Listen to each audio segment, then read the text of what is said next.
தெய்வீக சுகம் என்ற தலைப்பில் தேவ வார்த்தையை கேட்டுக் கொண்டிருக்கிறோம். ஆண்டவர் ஏன் இந்த செய்தியை மத்தியில் ஆண்டவர் கொண்டிருக்கிறார்? நீங்க நல்லா இருக்கணும், சுகமா இருக்கணும், சுபதமா இருக்கிறதுக்காக தான் ஆண்டவர் இப்படிப்பட்ட ஒரு செய்தியை ஆண்டவர் மத்தியில் ஆண்டவர் கொண்டு வந்திருக்கிறார். இதை கேட்பதனால நிச்சயமாய் நீங்க சுகம் பெற்றுக் கொள்வீர்கள் என்பதுதான் தேவனுடைய விருப்பம். அல்லேலூயா. என்னுடைய விருப்பம் அதுதான். அதனால தேவ செய்தியை கேட்கும் பொழுது கொஞ்சம் கவனமா கேளுங்கள். எந்த அளவுக்கு நீங்க கவனமாய் தெளிவா கேட்கிறீங்களோ அந்த அளவுக்கு தான் நீங்க சுகத்தை பெற்றுக்கொள்ள முடியும். அதனால கொஞ்சம் நீங்க இதை சரியாய் புரிந்து கொண்டு இந்த ஆசீர்வாதத்தை பெற்றுக்கொள்ளும்படியாக உங்களுடைய அன்புடன் கேட்டுக்கொள்கிறேன். இதை ஒவ்வொரு வாரமும் ஆண்டவர் புதிய தலைப்பில் ஆண்டவர் பேசிக் கொண்டிருக்கிறார். அல்லேலூயா. அதனால சுகம் ஒரு மனுஷனுக்கு ரொம்ப அவசியம். சுகம் இருந்தாதான் அவன் எல்லா வேலையும் செய்ய முடியும். அதனால சுகத்தை குறித்துதான் ஆண்டவர் நம்மோடு கூட பேசிக் கொண்டு வருகிறார். அதனால இன்னைக்கு ஆண்டவர் நம்மோடு கூட ஆண்டவர் பேசுவாராக. ஆமென். அல்லேலூயா. அப்போ நீங்க பாத்தீங்கன்னா கடந்த வாரத்துல தெய்வீக சுகத்தை குறித்து தவறான மனநிலைகள் என்று சொல்லி பார்த்தோம். அது என்ன தவறான மனநிலை என்று நான் சொன்னேன். அதாவது ஆண்டவர் சுகம் கொடுப்பார் தான், ஆனா அவர் எல்லாருக்கும் சுகம் கொடுக்க மாட்டார். ஒரு சிலருக்கு மாத்திரம் தான் ஆண்டவர் சுகத்தை கொடுப்பார் என்று சொல்லி சொன்னேன். அது தவறான மனநிலை. அப்படி பைபிள்ல அப்படி ஆதாரத்தோடு எங்கேயும் போடவில்லை. நான் உங்களுக்கு சொன்னேன், ஆதாரத்தோடு காட்டினேன். ஆண்டவர் சுகமாக்குறது எல்லாரையும் தான் ஆண்டவர் சுகமாக்குறார். அல்லேலூயா. அதனால ஒரு சிலரை மாத்திரம் ஆண்டவர் சுகமாக்கவில்லை, அவர் எல்லாரையும் சுகமாக்கினார். எல்லாரும் சுகத்தை பெற்றுக்கொண்டுதான் போனாங்க. ஆமென். அதுதான் உங்களுக்கு நான் சொன்னேன். இதெல்லாம் அவங்களுக்கு சொன்னேன். இன்றைக்கு அதோடு கூட இன்றைக்கு நாம் என்ன பார்க்க போகிறோம்னா, தெய்வீக சுகத்தை குறித்து தடைகள் என்ன அப்படின்னு சொல்லி நம்ம பார்க்க போகிறோம். தெய்வீக சுகத்தை குறித்து தடைகள் என்ன, தவறான மனநிலை குறித்து பார்த்தோம். இன்னைக்கு தெய்வீக சுகத்தை குறித்து என்ன தடை இருக்கிறது என்று சொல்லி, பெற்றுக்கொள்ளக்கூடாதபடி என்ன தடைகள் இருக்கிறது என்று சொல்லி இன்னைக்கு நம்ம பார்க்க போகிறோம். நல்ல கவனிகள். அதாவது முதலாவதாக தடை என்ன அப்படின்னு சொல்லி நம்ம பார்ப்போம். தெய்வீக சுகம் நம்ம எல்லாருக்கும் அது விருப்பம் தான், அது பெற்றுக்கொள்ளணும்னு ஆசைதான். ஆனால் அது ஒரு தடை இருக்கிறது, நமக்குள்ள அது ஒரு தடை இருக்கிறது. அந்த தடையை ஆண்டவர் இன்னைக்கு எல்லாருடைய சிந்தனை நீக்கி போட்டு, ஆண்டவர் நீங்க அந்த என்ன சொல்றது சுகத்தை பெற்றுக்கொள்ளணும்னு ஆண்டவர் விரும்புகிறார். அதனால அதாவது தெய்வீக சுகத்திற்கான தடைகள் என்ன அப்படின்னு சொல்லி முதலாவது தடையை குறித்து நீங்க நம்ம பார்க்க போகிறோம். எடுத்துக்கொள்ளுங்கள் ஓசியாவின் புஸ்தகம்.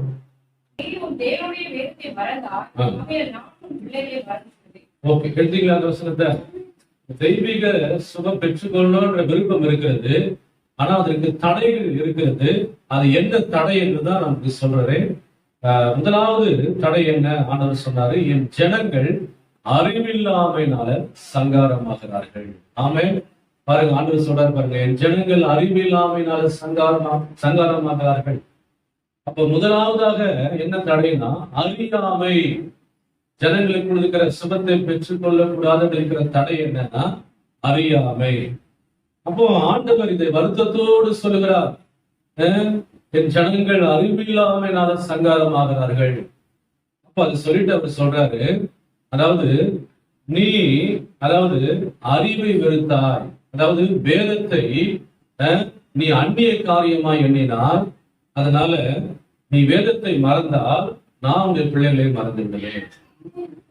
அப்போ நல்லா கவனிங்க, இந்த அறியாமைக்கு மருந்து என்ன, அறியாமைக்கு பரிகாரம் என்ன அப்படின்னா அறிந்து கொள்ளுதல். அதான் அதுக்கு பதில். அறியாமைக்கு என்ன மருந்து? அறிந்து கொள்ளுதல் அப்படிதான் பதில். அப்போ இங்க ஆண்டவர் என்ன சொல்றாரு, என் ஜனங்கள் அறிவில்லாமையினால சங்காரமாகிறார்கள். அப்போ தேவனை குறித்து அறிவு நமக்கு இருக்க வேண்டும். அல்லேலூயா.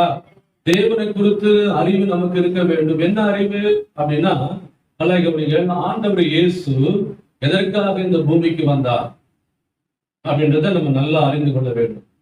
என்ன அப்படின்னா, அதாவது ஆண்டவர் பாவிகளை ரட்சிக்கவே இயேசு கிறிஸ்து இந்த உலகத்துல வந்தார் அப்படின்னு ஒரு வார்த்தை இருக்குது. அது மாத்திரமல்ல, அதோடு முடிந்து விடவில்லை. நல்லா கவனிங்கள். ஆண்டவர் இயேசு அதாவது மெய்யாகவே நம்முடைய பாடுகளை ஏற்றுக்கொண்டு மெய்யாகவே நம்முடைய துக்கங்களை சிலுவையில சுமந்து கொண்டார். அல்லேலூயா. அப்போ அவர் என்ன சொல்றாருன்னா, மெய்யாகவே நம்முடைய துக்கங்களை, அப்படின்னா என்னன்னா நம்முடைய வியாதிகளை, நம்முடைய நோய்களை அவர் சிலுவையில சுமந்து கொண்டார். அப்போ அதனால அவர் சொல்றாரு, ஏசியா சொல்றாரு, அதனால அவருடைய தழும்புகளால குணமாகிறோம். அவருடைய தழும்புகளால குணமாகிறோம். அப்போ இந்த அறிவு நமக்கு இருக்க வேண்டும். என்ன அறிவு? ஆண்டவர் இயேசு எனக்காக, என்னுடைய நோய்களுக்காக, என்னுடைய வியாதிகளுக்காக அவர் சிலுவையில ஏற்கனவே சுமந்து தீர்த்து விட்டார். அதனால இனிமேல் நான் வியாதியை சுமக்க வேண்டிய அவசியம் எனக்கு இல்லை. எத்தனை பேருக்கு ஆமென் சொல்றீங்க? அல்லேலூயா. இந்த அறிவு நமக்கு இருக்க வேண்டும். இன்னைக்கு இதை அறிந்து கொள்ளாம தான் நம்ம என்ன பண்றோம் தெரியுமா?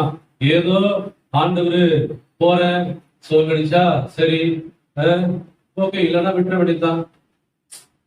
ஏதோ ஜெபம் பண்றேன், ஆண்டவர் கொடுத்தா சரி, இப்படிதான் நம்ம வாழ்க்கை போய்கொண்டே இருக்கிறது. நான் ஏற்கனவே சொன்ன, ஆண்டவர் எல்லாரையும் சுகமாக்குகிறவர் தான். ஒருவரையும் அவர் என்ன பண்ணல, சுகமாக்காம அனுப்பவில்லை. அல்லேலூயா. சோ பைபிள்ல எல்லா வேதத்துல ஆதாரத்தோட உங்களுக்கு சொன்னேன். ஆனா நல்லா கவனிங்க, நம்ம என்ன அதாவது அறிவு இருக்கணும்னா, என்னுடைய நோய்களை அவர் சிலுவையில சுமந்தபடினால இனிமேல் நான் வியாதியை சுமக்க வேண்டிய அவசியம் இல்லை, அவருடைய தழும்புகளால குணமாகிறோம் என்று ஏசியா சொல்கிறார். ஆனால் அதே அந்த வசனத்தை பாருங்க, 1 பேதுரு 2:24 என்ன சொல்லுகிறது பாருங்க. பேதுரு சொல்றாரு, நாம் பாவங்களுக்கு மரித்து நீதிக்கு பிழைத்திருக்கும்படி இருக்கா பைபிள்ல. நம்முடைய பாவங்களுக்காக அவர் சிலுவையில் என்ன பண்ணாரு? சொல்லுங்க. நம்முடைய பாவங்களை சிலுவையில சுமந்தார், அவருடைய தழும்புகளால குணமானீர்கள். படிங்க, டக்குன்னு படிக்க பார்க்கலாம். இன்னும் தேடுறீங்களா? 1 பேதுரு 2:24.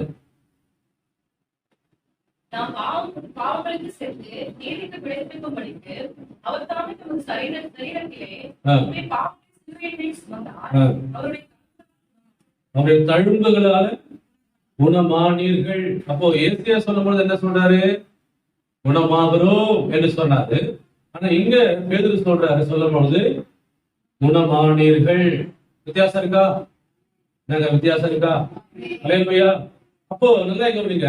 இப்போ இந்த அதாவது அறிவு நமக்கு இருக்குமானால், ஆண்டவர் இயேசு எனக்காக அவர் சிலுவையில அவர் என்ன பண்ணாரு? வியாதியை சுமந்ததுனால நானு அவருடைய தழும்புகளால நான் குணமாயிட்டேன். அல்லேலூயா. குணமாயிட்டேன். நல்லா கவனிங்க. இதைதான் நல்லா கவனிங்க. இதை நம்ம தெரிந்து கொண்டோமானால் நிச்சயமாய் நம்ம சுகத்தை பெற்றுக்கொள்ள முடியும். அல்லேலூயா. நீங்க பலவீனம் இருந்தா கூட பலவான் என்று சொல்வான். போட்டிருக்கா இல்லையா? பலவீனன் தன்னை பலவான் என்று சொல்வானாக. அதுக்கு என்ன அர்த்தம்?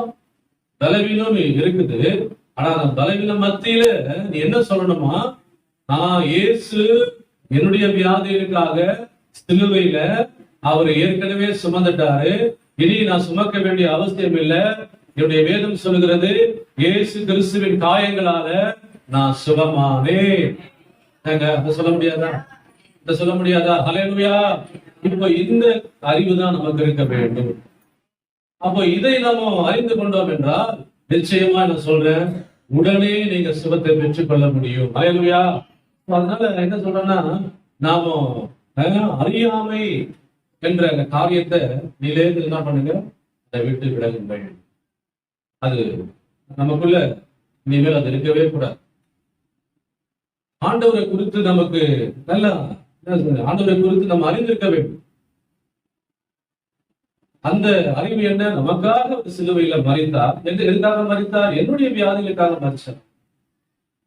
அதனால நான் சுகமாவேன், இனிமேல் நான் வியாதியில் இருக்க வேண்டிய அவசியம் இல்லை அப்படின்னு சொல்லும் பொழுதுதான் கர்த்தர் நம்முடைய நமக்கு சுகத்தை கொடுக்க உண்மையிலவராக இருக்கிறார். அல்லேலூயா. அதான் முதல் தடங்க, அதான் முதல் தடை, இருக்க வேண்டிய தடை இருக்கும். ஆமென். அதனால நம்ம இப்படியே எனக்கு வந்துடுச்சு, எனக்கு ஆண்டவர் இப்படியே வச்சுட்டாரு, இப்படியே இருக்குது, சுகமாக்க மாட்டுது, மாற மாட்டுது, இதெல்லாம் விட்டுட்டு இப்படி நீங்க சொன்னீங்கன்னா கர்த்தர் என்ன பண்ணுவாரு? மெய்யாகவே மெய்யாகவே உங்களுக்கு சுகத்தை கொடுத்து அனுப்புவார். அல்லேலூயா. புரிந்து கொள்ளுங்க. அது மாத்திரமல்ல, இரண்டாவது தடை என்ன? ஃபர்ஸ்ட் தடை என்னன்னு சொன்ன, அதாவது சொல்லுங்க, அறியாமை. அறியாமைக்கு மருந்து என்ன? அறியாமைக்கு பரிகாரம் என்ன? சொல்லுங்க. அறிந்து கொள்ளுதல். சொல்லுங்க, அறிந்து கொள்ளுதல். யாரை குறித்து அறிந்து கொள்ளுதல்? நம் தேவனை குறித்து அறிந்து கொள்ளணும். என்ன அறிந்து கொள்ளணும்? சொல்லுங்க, என்ன அறிந்து கொள்ளணும்? அதான சொன்னேன், ஆண்டவர் இயேசு எனக்காக, என்னுடைய வியாதிகளுக்காக சிலுவையில அவர் மரித்து அவர் என் நோய்களை ஏற்றுக்கொண்டார், அதனால நான் சுகமாவேன் அப்படின்ற ஒரு தெளிவு நமக்கு இருக்க வேண்டும். அதுதான் ஒரு நாலேஜ் நமக்குள்ள இருக்க வேண்டும். இரண்டாவது தடை என்ன அப்படின்னா, நல்லா கவனிங்க, தெய்வீக சுகத்துக்காக இன்னைக்கு பல விசுவாசிகள் என்ன பண்றாங்கன்னா, இன்னைக்கு தேவ ஊழியர்களை சார்ந்து கொண்டிருக்கிறார்கள். அதான் பெரிய தடை. இன்னைக்கு ஏன் அவங்களுக்கு சுகமாக மாட்டுது? இன்னைக்கு ஏன் அவங்க சுகத்தை பெற்றுக்கொள்ள முடியல அப்படின்னா, அவங்க எப்பவுமே என்ன பண்றாங்க? தேவனுடைய ஊழியர்களை சார்ந்து கொண்டிருக்கிறார்கள். அதுதான் பெரிய தடை. ஆண்டவர் அப்படி சொல்லவில்லை. நீங்க புதுசா சர்ச்சைக்கு வந்தீங்க, அப்போ உங்களுக்கு ஒண்ணுமே தெரியாது, ஜெபம் பண்ண தெரியாது, ஆண்டவரை பத்தி தெரியாது. அதனால பாஸ்டர் உங்களுக்கு ஹெல்ப் பண்ணாரா இல்லையா? ஆமா. அப்ப நீங்க சொன்னீங்க, வீட்டுல ஒரே பிரச்சனை பாஸ்டர், ஒரே முடியல, பலவீனமா இருக்குது, இப்படிலாம் இருக்குது, அப்படிலாம் இருக்குதுன்னு சொன்னீங்க. பாஸ்டர் என்ன பண்ணாரு? அதுக்காக ஜெபம் பண்ணாரு. ஓகே. ஆனா அது அப்படியே வழக்கமா ஆகிவிட்டதுன்றதுதான், அதுதான் ரொம்ப பரிதாபத்திற்குரியது. நாங்க ஹல்லேலூயா, குழந்தையா இருந்தீங்க, அதாவது ஒரு வயசு 2 வயசுல என்ன பண்ணுவாங்க? உங்களை தூக்கிட்டு போனாங்களா? உங்களை குழந்தையா இருந்தீங்கன்னா இப்ப பெருசாயிட்டோம். அப்ப நீங்க குழந்தையா இருக்கும் போது உங்களை என்ன பண்ணாங்க? ஒரு ஆளு தூக்கிட்டு போனாங்க. இப்ப 10 வயசு ஆயிடுச்சு. இப்போ இன்னும் அம்மா என்ன தூக்குனா என்ன பண்ணுவீங்க? நீங்க போட மாட்டீங்க. எருமை மாடு மாதிரி இருந்தது சொல்லுவீங்களா? சொல்ல மாட்டீங்களா? இன்னும் தூக்கணுமா? சொல்லுவீங்களா இல்லையா? பாருங்க, அப்ப நீங்களே சொல்றீங்க. அல்லேலூயா. ஆமா, குழந்தையா இருக்கும் பொழுது நீங்க ஊட்டி விட்டீங்க. கரெக்டா? இல்லையா? ஊட்டி விட்டீங்க. இப்போ அது வளர்ந்து போச்சு. இப்போ இன்னும் ஊட்டி விடுமா? என்ன பண்ணுவீங்க? உங்களுக்கு போகிறமா போறாதா? சொல்லுங்க. குழந்தையா இருக்கும்போது ஆமாமா, அது எதுவுமே தெரியாது, அதுல வாங்கிட்டோடு இதாவை பாரு, இதை பாரு சொல்லிட்டு ஊட்டி விட்டீங்க. இப்ப வளர்ந்து போச்சு. இப்ப என்ன சொல்லுங்க தெரியுமா? நீயே சாப்பிடு சொல்லுவீங்க. சொல்ல மாட்டீங்களா? அப்போ நல்லா புரிந்து கொள்ளுங்க. அதே போலதான் சின்ன குழந்தையா இருக்கும் பொழுது, புதுசா வரும்பொழுது ஆண்டவர் ஊழியக்காரர் மூலமா அவனை என்ன பண்ணாரு? ஊட்டி விட்டாரு. ஊழியக்காரர் மூலமா என்ன பண்ணாரு? உன்னை ஊட்டி விட்டாரு. உன்னை தூக்கி விட்டாரு. ஊழியக்காரர் மூலமா உன்னை கொஞ்சம் தூக்கி விட்டாரு. உன்னை கொஞ்சம் வளர்த்து ஆளாக்குனாரு. ஆனா இன்னும் நீ எனக்கு ஜெபம் பண்ணு, இன்னும் எது ஜெபம் பண்ணுனாக்கா, அப்ப ஆண்டவர் என்ன எப்படி யோசிப்பாரு?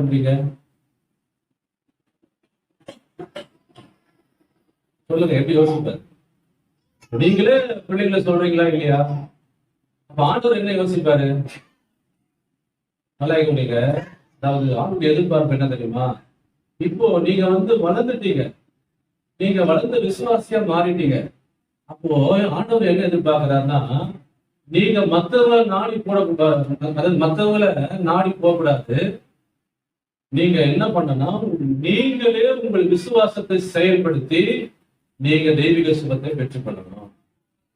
எத்தனை பேரை சொல்ல புரியுது? நீங்களே உங்கள் விசுவாசத்தை என்ன பண்ணணும்? செயல்படுத்தி நீங்க தெய்வீக சுகத்தை என்ன பண்ணணும்? பெற்றுக்கொள்ளணும். அப்படின்னா என்ன அர்த்தம்? பலவீனம் வந்துச்சுன்னா என்ன பண்ணணும் சொல்லுங்க? நீங்களே விசுவாசமா என்ன பண்ணலாம்? ஜெபம் பண்ணலாம். பைபிள் விடுதலை போட்டிருக்கு. நாங்க பைபிள் போட்டிருக்கோம் இல்லையா? ஆமா. நீங்களே விசுவாசமா இந்த பிரச்சனை இந்த வீட்டுல இருக்குது, நீங்க ஜெபம் பண்ணா ஆண்டவர் அற்புதம் செய்ய முடியும். அல்லேலூயா. நீங்க ஜெபம் பண்ணா உங்களுக்கு சுகத்தை பெற்றுக்கொள்ள முடியும்.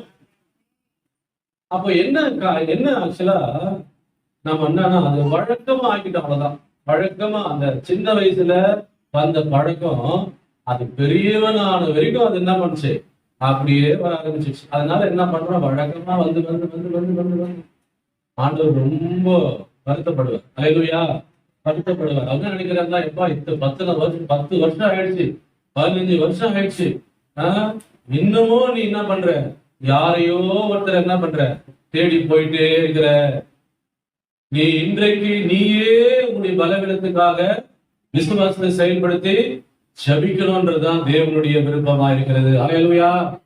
நாங்க ஏதோ ஒரு ஆபத்து அவசரம், புரியுதா? ஏதோ ஒரு ஆபத்து அவசரம்னா ஒரு போன் பண்ணி என்ன பண்ணலாம் சொல்லலாம். என்னன்னு, இந்த மாதிரி பாஸ்டர் அர்ஜென்ட் ஜெபக்குறி பாஸ்டர், இந்த மாதிரி உயிருக்கு போராடி கொண்டிருக்கிறாங்க, என்ன சொல்றீங்க, ஹாஸ்பிட்டல் இருக்கிறாங்க. நாங்க நியாயமான காரணம் அதெல்லாம் தலைவலிக்கு போய் வந்து பாஸ்டர் ஜெபம் பண்றது, வைத்தவனுக்கு போய் ஜெபம் பண்றது. புரியுதா உங்களுக்கு? யாரும் தவற நினைக்க கூடாது. சொல்றேன், நீங்க வந்து வளரணும்னு ஆண்டவர் விரும்புற. எத்தனை வயசு, அதாவது எத்தனை வருஷம் வரைக்கும் நீங்க இப்படியே ஒருத்தரை நாடிட்டே இருப்பீங்க சொல்லுங்க பார்க்கலாம்? ஆண்டவருடைய விரும்பல. ஆண்டவருடைய விரும்பல. நீங்களே உங்க மேல உங்க தலை மேல கைய வச்சு விசுவாசத்தோடு ஜெபம் பண்ணீங்கன்னா ஆண்டவர் சுகமா இருக்கும். சொல்றீங்க? அல்லேலூயா. புரிந்து கொள்ளுங்கள். அப்போ பாருங்க, இதுதான் பெரிய தடை. ஏன் இன்னைக்கு நம்ம சுகத்தை பெற்றுக் கொள்ள முடியல?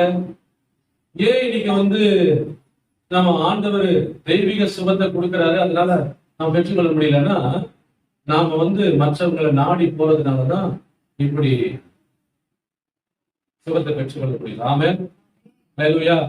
பைபிள்ல நீங்க பாருங்க, யாரெல்லாம் அதாவது ஆண்டவரை தேடி வந்தாங்களோ, ஆண்டவர் அவங்களை பார்த்து ஒரு கேள்வி கேட்டார். என்ன கேட்ட தெரியுமா? என்ன கேட்டாரு? என்ன கேட்டாரு? ஈஸியா சொல்லலாம்ல. ஆண்டவர் பார்த்துக்கோ, அதாவது சுகத்துக்காக வந்தவங்களும் ஆண்டவர் பார்த்து கேட்டார், விசுவாசிக்கிறாயா? கேட்டாரா இல்லையா? ஏன் அப்படி ஒரு மாதிரி கொஞ்சம் தயங்குறீங்க? விசுவாசம்படியே கேட்டாரா இல்லையா? அப்போ ஆண்டவர் எதிர்பார்க்கிறார் இடத்துல, நீங்க நீங்க நீங்க ஏதாவது பலவீனம் வந்துச்சா, நீங்க விசுவாசத்தை செயல்படுத்தி நீங்க ஜெபிக்கும் பொழுது ஆண்டவர் உங்களுக்கு சுகம் கொடுப்பார். அல்லேலூயா. புரிந்து கொள்ளுங்கள். அதனால இது ஒரு பெரிய தடையா இருக்கிறது. அதனால இதை மாற்றிக் கொள்ளுங்கள். ஆண்டவர் உங்களுக்கு சுகத்தை கொடுக்க உண்மையில் அவரா இருக்கிறார். அல்லேலூயா. நம்ம அதாவது எப்படி தெரியுமா, அதாவது நம்ம இருக்கிறோம்னா அந்த ஆண்டவர் மேல நம்பிக்கை வைக்கிறோம். ஆண்டவர் மேல என்ன பண்றோம்? நம்பிக்கை வைக்கிறோம். நல்ல நம்பிக்கை வேற, விசுவாசம் வேற. நம்பிக்கை என்பது எதிர்காலத்துக்குரியது. நம்பிக்கை என்பது என்னது? Future tense. எதிர்காலத்துக்குரியது அப்படின்னா என்னன்னா, அதாவது என்னைக்காவது ஒரு நாள் ஆண்டவனுக்கு சுகத்தை கொடுப்பார். என்னைக்காவது ஒரு நாள் கொடுப்பாரு. அது ஃபியூச்சர் டென்ஸ் ஆச்சு. பிரசன்ட் டென்ஸ் என்னது? அதான் விசுவாசம். நான் சொல்ல எத்தனை பேர் புரியுது? பிரசன்ட் டென்ஸ்னா என்னதுன்னா அதான் விசுவாசம். அப்போ hope is not faith. அப்போ என்னது? நம்பிக்கை என்பது விசுவாசம் அல்ல. நம்பிக்கை என்பது விசுவாசம் இல்லை. இன்னைக்கு நம்பிக்கைக்கும் விசுவாசத்துக்கும் நிறைய டிஃபரெண்ட் தெரியல. ஆண்டவர் மேல நம்பிக்கை வச்சுக்கிறேன், ஒரு நாள் ஆண்டவனுக்கு சுகம் கொடுப்பார் என்று நம்பிக்கை இருக்குது. ஏன் ஒரு நாள், ஏன் எங்கேயோ போயிட்டீங்களே, இப்படியே போயிடுச்சு, எத்தனையோ வருஷம் கடந்து போயிடுச்சு, அது ஃபியூச்சர் டென்ஸ். அப்படி இல்லை, பிரசன்ட் டென்ஸ். நம்ம இப்போ வாழ்கிற காலம் பிரசன்ட் டென்ஸ். என்னது? உன் விசுவாசம் படி உனக்கு ஆகிறது இப்பொழுது. இன்றைக்கு இந்த நிமிஷமே உனக்கு சுகத்தை பெற்றுக் கொள்வார். சொல்றீங்க ஹல்லேலூயா. அதான் தேவன் விரும்புகிறார். அப்ப பெரும்பாடுள்ள ஸ்திரீ, அது 12 வருஷமா இருந்த பெரும்பாடுள்ள ஸ்திரீ, அவங்க சுகத்துக்காக ஆண்டவரை நோக்கி போனாங்க. அவங்க முன்னாடியே நீங்க பார்த்தீங்கன்னா பைபிள்ல போட்டிருக்கு, அவங்க இயேசுவை குறித்து கேள்விப்பட்டாங்க. அப்போ கேள்விப்பட்ட உடனே அவங்க சொல்றாங்க, நானு இயேசு கிறிஸ்துவின் வஸ்திரத்தை தொட்டா சுகமாயிடுவேன். பாருங்க, தொட்டா சுகமாயிடுவேன். அப்படி என்ன அப்படின்னா, அவங்க தொட்டா சுகமாயிடுவேன்னா இப்பொழுதே சுகமாயிடுவேன் அப்படின்னா, அல்லேலூயா. நடந்ததா அது?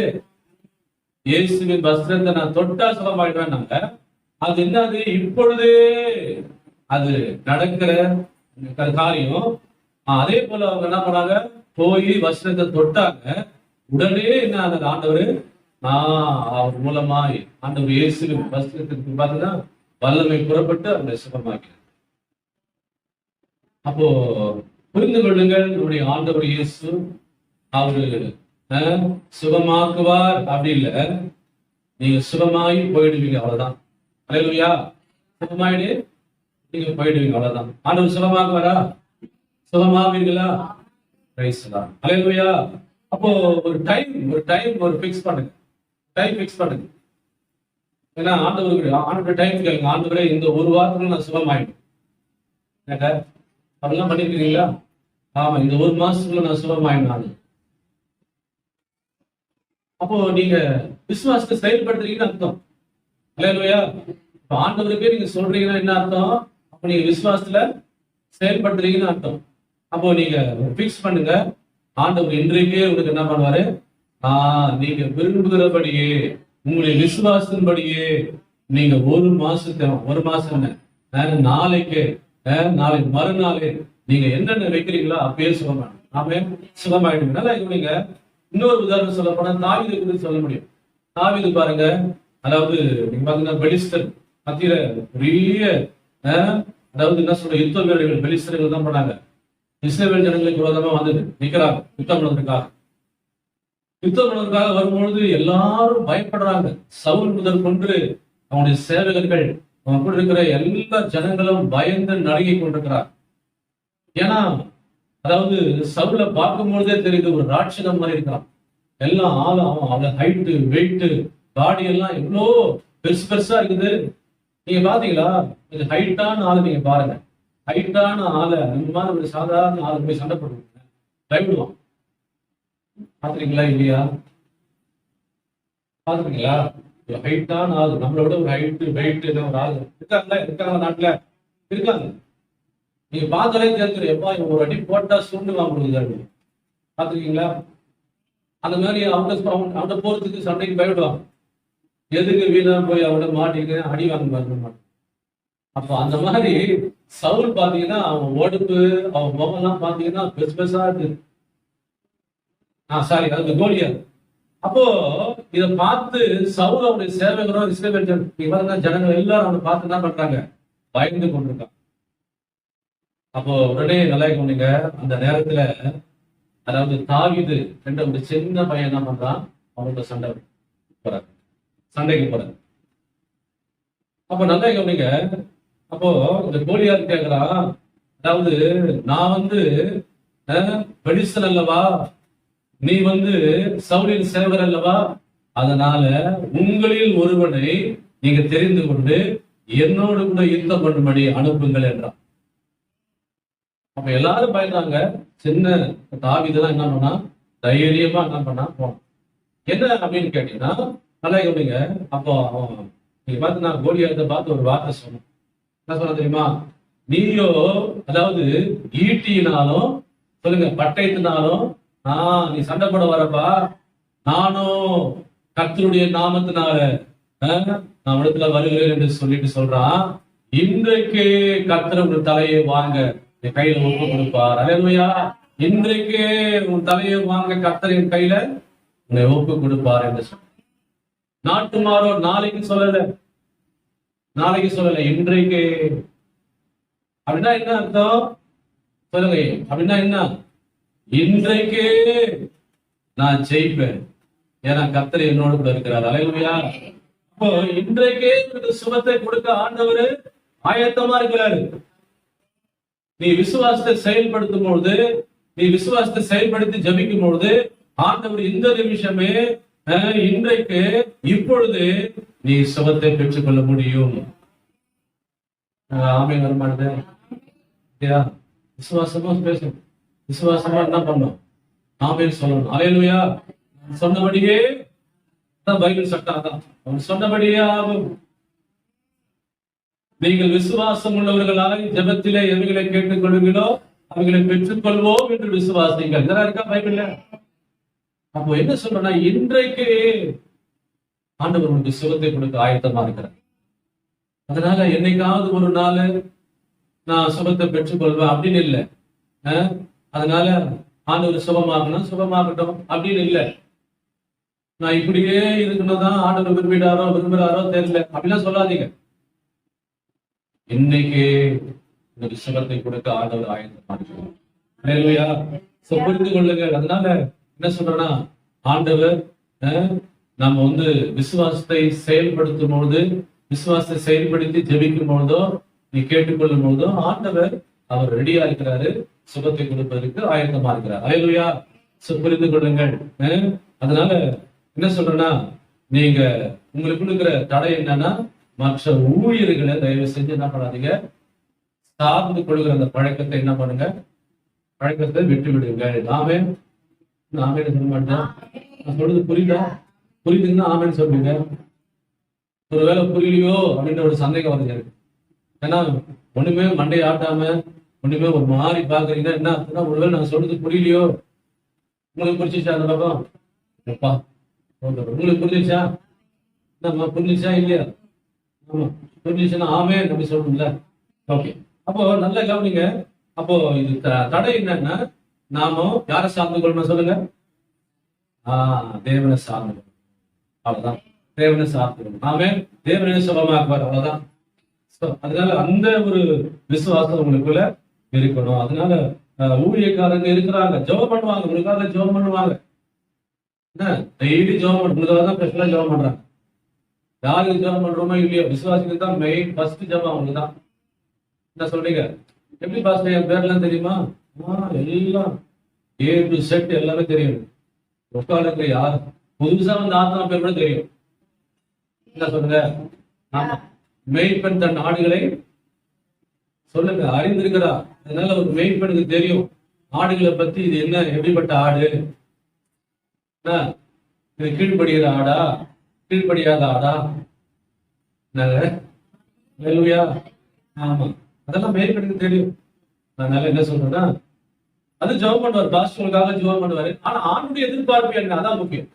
ஆமே, அதனால ஐயோ என்ன என் பிள்ளை எப்ப பாரு யாரையோ ஒருத்தரையே தேடிக்குது அப்படின்னு ஆண்டவர் என்ன பண்ணக்கூடாது. ஆமா, அவரு போயிடக்கூடாது. அதனால அவரு என்ன சொல்றேன்னா, என் பிள்ளை நல்ல விசுவாசத்துல ஜெபம் பண்ணுது, விசுவாசமா பேசுது, விசுவாசமா செயல்படுது, முதல்ல ஆசீர்வதி அப்படின்னு. அல்லேலூயா. புரிந்து கொள்ளுங்கள். அதனால இந்த தடையெல்லாம் எடுத்து போடுங்க. முதல் தடை என்ன சொன்ன? அறியாமை. இந்த தடையை நீக்கி போடுங்க.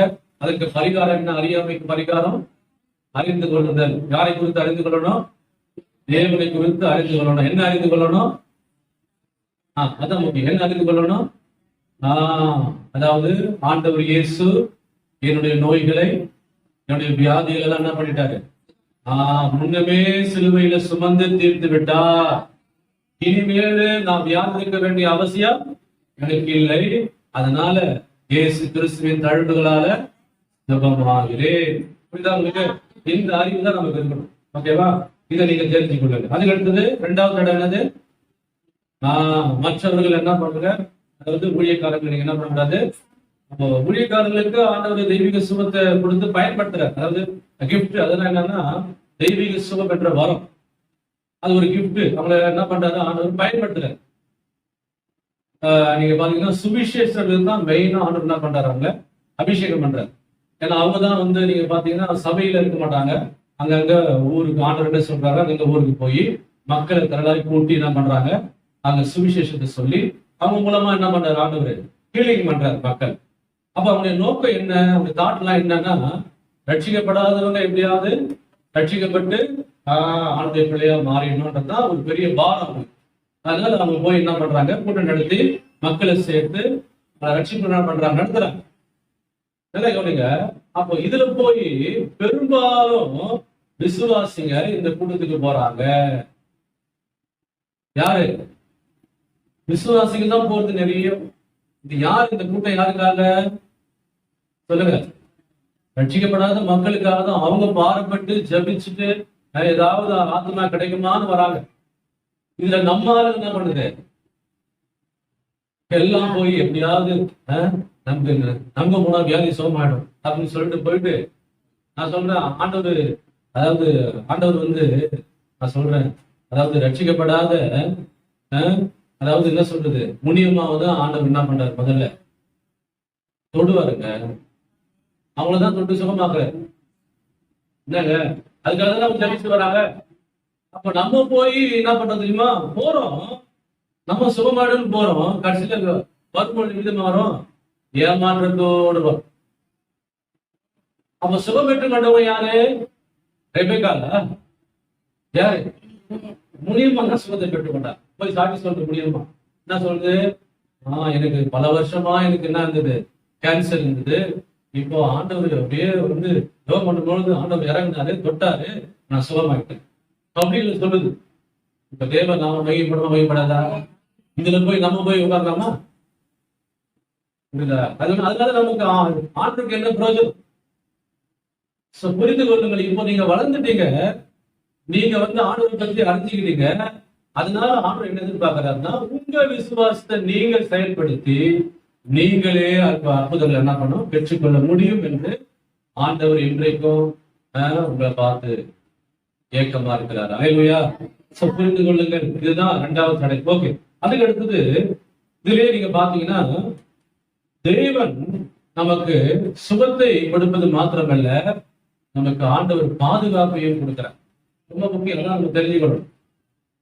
பாதுகாப்பு ரொம்ப முக்கியம் நமக்கு, தெரியுமா உங்களுக்கு? இன்னைக்கு பாருங்க, அதாவது நாட்டுல எத்தனையோ குடும்பமா வீட்டுல இருந்து குடும்பமா என்ன பண்றாங்க, கார்ல கிளம்புவாங்க. பாதி நீங்க பாத்தீங்கன்னா வழியில திடீர்னு ஆக்சிடென்ட் ஆகி விபத்தாகி என்ன பண்றாங்க தெரியுமா, குடும்பமா சேர்ந்து போறாங்க. நீங்க பாத்திருக்கீங்களா? அதே போல ஒரு பஸ்லயோ சரி, ஒரு பிளைன்லயோ சரி, ஒரு ட்ரெயின்லயோ சரி, இப்படி நிறைய டிராவல் பண்றாங்க. ஆனா டிராவல் பண்ணும்பொழுது பாருங்க என்ன ஆகுதுன்னா, அவங்களுக்கே தெரியாம திடீர்னு விபத்தாகி செத்து போறாங்க. நடக்குதா இல்லையா நாட்டுல? அல்லேலூயா. ஆனா நல்லா கவனிங்க, இதெல்லாம் நம்ம கண் கூட பார்க்கிறோம், கேட்கிறோம். ஆனா இன்றைக்கு ஒரு நல்ல செய்தி என்ன தெரியுமா, நல்ல வார்த்தை, நல்லா கவனிங்க. ஏன் அவங்களுக்கு அப்படி நடக்குதுன்னா, அவங்களுக்கு பாதுகாப்பு இல்லை.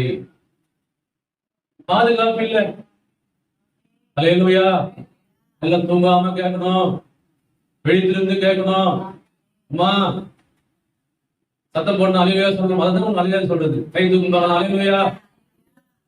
ஒரு ஆள் தான் மற்றவங்களும் டிஸ்டர்பன்ஸ் ஆகும். என்னங்க என்ன நான் சொல்றேன், இதெல்லாம் ரொம்ப முக்கியமானது. வீட்டுலதான் நல்லா தூங்குறோம், சர்ச்சிலாவது கொஞ்சம் ஒழுங்கா கேட்கணுமா இல்லையா? நாங்க நியாயமா தானே சொல்றேன். ஏன்னா இருக்குதான் 1 மணி நேரம் தானே இருக்க போறோம். அதுதான் பாஸ்ட் திடீர்னு அலையிலையா சொல்றேன். இதுதான் சொல்றேன், கொஞ்சம் கையை தூக்கி அலையிலையா சொல்லுங்க அப்படின்றதுக்கு இதுக்காக தான் காரணம். புரியுதா உங்களுக்கு? அதனால என்ன சொல்றேன்னா, கொஞ்சம் இதுல கவனமா கேட்டதான் இந்த சுகத்தை பெற்றுக்கொள்ள முடியும். ஆமே. அப்போ நல்லா கவனிங்க, அதை புரிந்து கொள்ளுங்க. ஒரு நல்ல செய்தி என்னன்னா, அவங்களுக்கு ஏன் அப்படி நடக்குதுன்னா, அவங்களுக்கு பாதுகாப்பு இல்லை. ஆனா கர்த்தர் நல்லவர். நல்ல செய்தி என்னன்னா, தேவனுடைய பிள்ளைகளாகிய நமக்கு, உனக்கு, எனக்கும் ஆண்டவர் பாதுகாப்பில் இருக்கிற வேண்டியை நமக்கு கொடுத்திருக்கிறார். அல்லேலூயா. அதனால நாம போய் சுகமாய் திரும்பி வருகிறோம். பேர் ஆமென் சொல்றீங்க? அல்லேலூயா. சுகமாய் திரும்பி வருகிறோம். இதுக்காக வாழ்நாள் முழுவதும் நன்றி சொல்லணும். நன்றி சொல்லணும். என்ன கவனிங்க, டூ வீலர்ல போறவன் நல்லா கவனிங்க. அதாவது என்ன சொல்றது, பிளாட்ஃபார்ம்ல நடந்து போறாங்க. பிளாட்ஃபார்ம்ல ஒருத்தர் நடந்து போறாங்க சர்வீஸ் ரோடு. அவங்க பாவம், அவங்க நடந்துதான் போறாங்க. நல்ல சொல்றா ரோட்ல நடக்கல, பிளாட்ஃபார்ம் தான் நடந்து போறாங்க. ஆனா பின்னாடி வந்த ஒரு கார் வேகமா வந்து அவங்க அப்படியே மோதிச்சு அப்படி செத்து போயிட்டான். இது யாரு தப்பு சொல்லுங்க? யாரு தப்பு? சர்வீஸ் ரோட்ல நடந்து போன அவன் தப்பா? ரோட்ல கொண்டான காருக்காரன் அவன் தப்பா? சொல்லுங்க, யார் தப்பு? நமக்கே தெரியுது இல்ல. சொல்லுங்க, சர்வீஸ் ரோட்ல போறவன் அது வந்து எதுக்காக? நடைபாதை. அது வந்து நடைபாதை மாதிரி. ரோடுன்றது எது? பஸ், வேனு, காரு இதெல்லாம் போறது ரோடு. அப்போ இவன் பாருங்க, அவங்க பாவம் சர்வீஸ் ரோடு தான் போறாரு. இவன் வந்து அடிச்சுட்டு போயிட்டு செத்து போயிட்டாங்க. அப்போ புரிந்து கொள்ளுங்க. ஆனா இன்னைக்கு கொஞ்சம் யோசிச்சு பாருங்க, ஆண்டவர் எங்கெல்லாம் போறோம், ஒரு நாளைக்கு எங்கெல்லாம் போறோம், எங்கெல்லாம் போய் திரும்பி வரோம். ஆனா நல்லா கொடுங்க, கர்த்தர் பாருங்க நம்ம ஒரு சேதை இல்லாதபடி கர்த்தர் நம்மை அற்புதமாய் காத்துக் கொண்டு வந்தார். ஆண்டவருக்கு நம்ம நன்றி சொல்லணும், நன்றி சொல்லணும். நல்லா கொடுங்க. ஒரு வசனத்தை உங்களுக்கு காட்டுகிறேன், எடுத்துக்கொள்ளுங்கள். சங்கீதம் புஸ்தகம் எடுத்துக்கொள்ளுங்கள். 91:10 வாசிங்க. சங்கீதம் 91:10.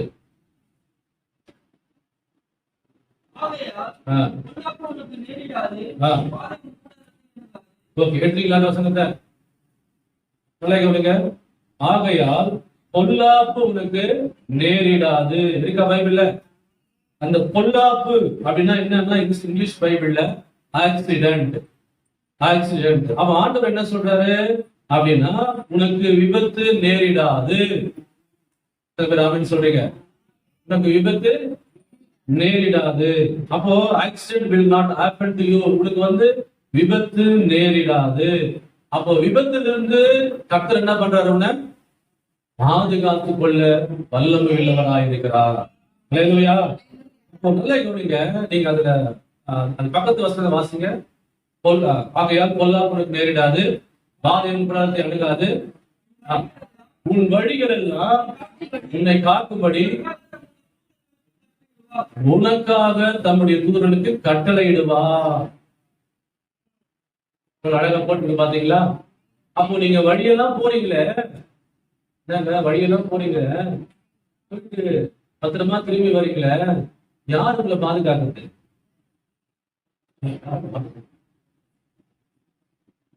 தேவ தூதர்கள். தேவனுடைய பிள்ளைகளுக்கு ஆண்டவர் என்ன பண்றாருமா? நம்முடைய தூதர்கள் என்ன பண்றாரு? அனுப்பி முன்னாடி பின்னாடி பாடி கார்டு மாதிரி அனுப்புறாரு. நீங்க நம்ம கண்கூடா பாக்குறோம். CM, prime minister, chief minister, குடியரசுத் தலைவர் எல்லாம் பாக்குறோம்ல. அவங்களாம் என்ன சாதாரணமா வெளியே வராங்களா? சொல்லுங்க பாக்கலாம். ஆமா, அப்படியே முன்னாடி பின்னாடி அப்படியே ஆறு நடிச்சுன்னு வருவாங்க பாத்துங்க. அப்படி பாடி கார்டு அவங்க இல்ல.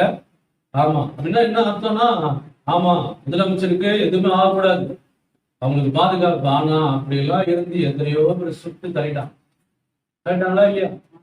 ஆமா. இந்திரா காந்தி எப்படி செத்தாங்க? இந்திரா காந்தி எப்படி செத்தாங்க? இன்னும் பாதுகாப்பு அவங்களுக்கு. அவங்க பிரைம் மினிஸ்டர் ஆச்சே.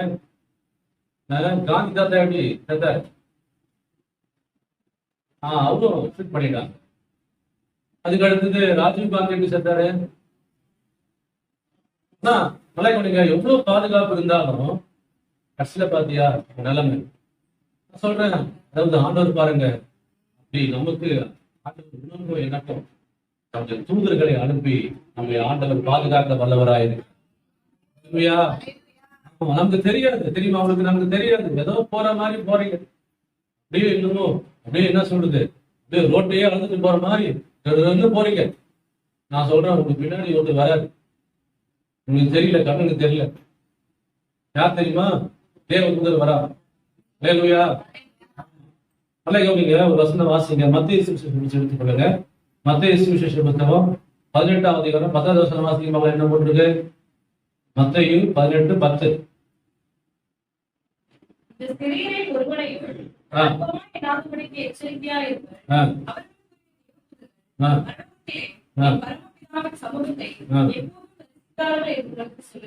இந்த ஸ்ரீயில் ஒருவனுக்கு என்ன சொல்றாரு? அப்பவுமே என்னாதபடிக்கு ஏன் அவர்களுக்குரிய தேவ தூதர்கள்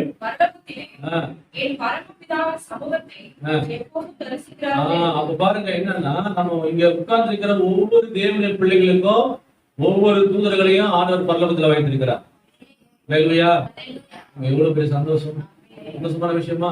அப்ப நீங்க தனியா போல, நீங்க யாரோட போறீங்க? நாம ஆண்டவர் பாடி கட்டு அனுப்புறார், தூதர்கள் அனுப்புறார்.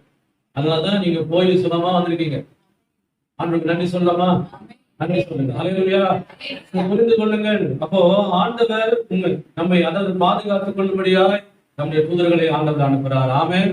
அப்போ ஒண்ணு தெரிஞ்சுக்க, நாம என்ன பண்ணோம்னா, இப்போ நீங்க வீட்டை விட்டு வெளியே கிளம்பும் போது ஒரு 2 வீலர்லயோ இல்ல நீங்க தனியா போகும்போது என்ன பண்ணுன்னா, ஜெபம் பண்ணிட்டு தான் போகணும்.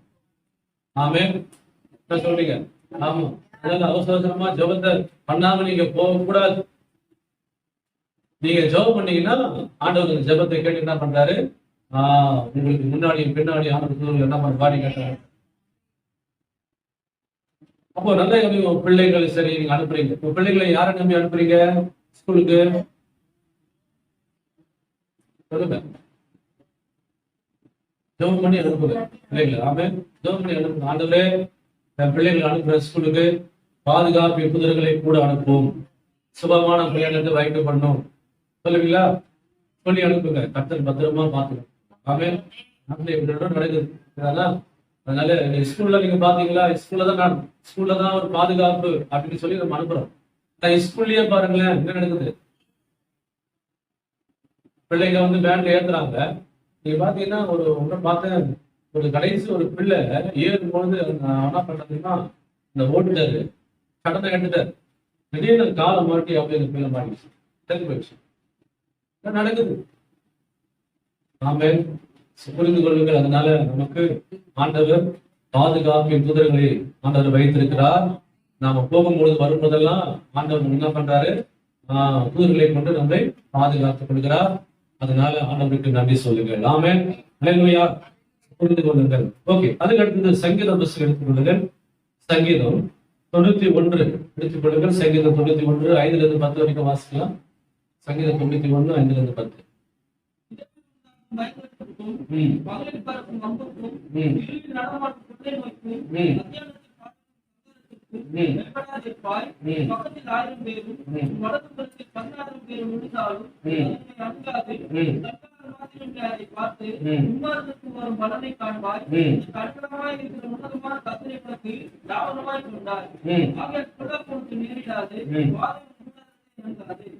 உன் வழிகள் எல்லாம் உன் பாதம்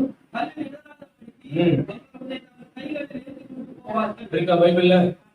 ஹல்லேலூயா. சரி, ஓகே, நல்லா கவனிங்க. அதுக்கு அடுத்தது நல்லா கவனிங்க. எதுல இருந்து ஆண்டவரை பாதுகாத்துக் கொள்வார்? முதலாவதாக விபத்திலிருந்து ஆண்டவர் என்ன பண்ணுவாரு? பாதுகாத்துக் கொள்வார். இரண்டாவதாக கொள்ளை நோயிலிருந்து, தொற்று நோயிலிருந்து ஆண்டவர் நம்மை பாதுகாத்துக் கொள்வார். பைபிள் என்ன போட்டிருக்கு?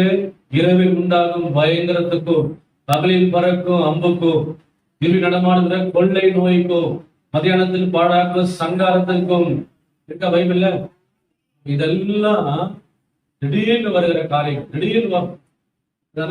திடீர்னு வரும். கொரோனா எப்படி வந்துச்சு சொல்லிட்டு வந்துச்சா? திடீர்னு வந்துச்சு. அவ்வளவுதான். உள்ள எல்லாத்தையும் என்ன பண்ண, எல்லாரையும் ஆமா மாறி அடிச்சுட்டு போயிடுச்சு. எத்தனையோ பேர் செத்தாங்கல்ல. ஹல்லேலூயா. அப்போ நல்லா நீங்க புரிந்து கொள்ளுங்கள். அப்போ இதெல்லாம் வந்து ஒரு தொற்று நோய். அதை வந்து நம்ம பரவிட்டே இருக்கும். அதான் மாஸ்க் போட சொல்றாங்க. ஏன்னா இருமுனா அது தொத்திக்கும், பக்கத்துல போய் உட்கார்ந்தா தொத்திக்கும், பேசினா தொத்திக்கும். அதெல்லாம் ரொம்ப டேஞ்சர்.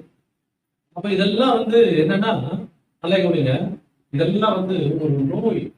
நோய் இதெல்லாம் மனுஷன் என்ன பண்ண அப்படியே தொத்தி அது வந்து மனுஷன் என்ன பண்றோம், உயிருக்கே ஆபத்தான நிலைமை கொண்டு போயிடும். அப்போ இதுல என்ன சொல்றாருன்னா ஆண்டவர் பாருங்க, அதாவது இப்படிப்பட்ட அதாவது நோய்களுக்கெல்லாம் ஆண்டவர் என்ன பண்ணுவாராம், நம்மளை விலக்கி பாதுகாத்துக் கொள்வார் என்றுதான் வேதம் நமக்கு சொல்கிறது. ஆமென். ஹல்லேலூயா. அப்போ நமக்கு பாதுகாப்பு உண்டு. எதுல இருந்து பாதுகாப்பு? சொல்லுங்க.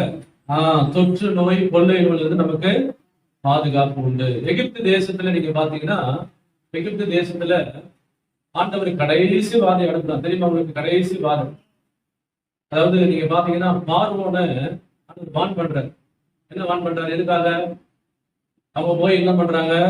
பார்வோனுக்கு அடிமையா இருந்து 24 hours இரவு பகலும் தினந்தோறும் வேலை செய்து கொண்டிருக்கிறாங்க.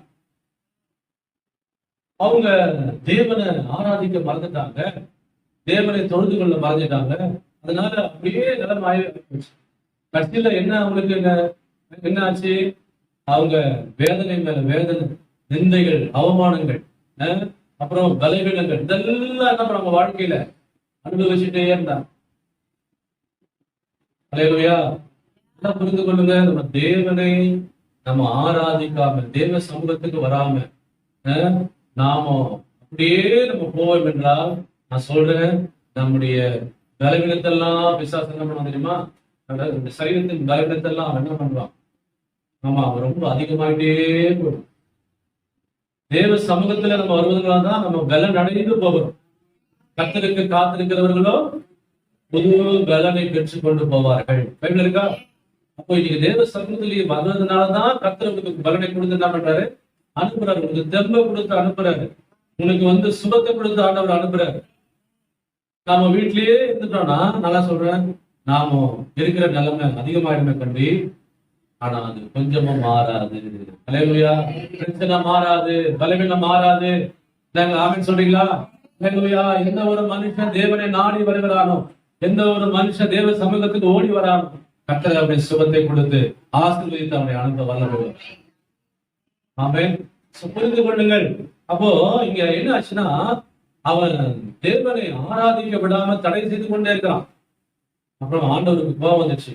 இவனை என்ன பண்ணணும்னா, இவனை எகிப்துல இருந்து என்ன பண்ணும், ஜனங்கள் கொண்டு வரணும்னு சொல்லிட்டு மோசே என்ன பண்றாரு? அனுப்பி சொல்றாரு, அது நீ போய் சொல்லுப்பா பார்வோன் கிட்ட, என் ஜனங்களை என்னை ஆராதிக்கும்படி அனுப்பிவிடும்படி சொல்லுன்னு சொல்றாரு. இப்ப மோசே போய் சொன்னாரா?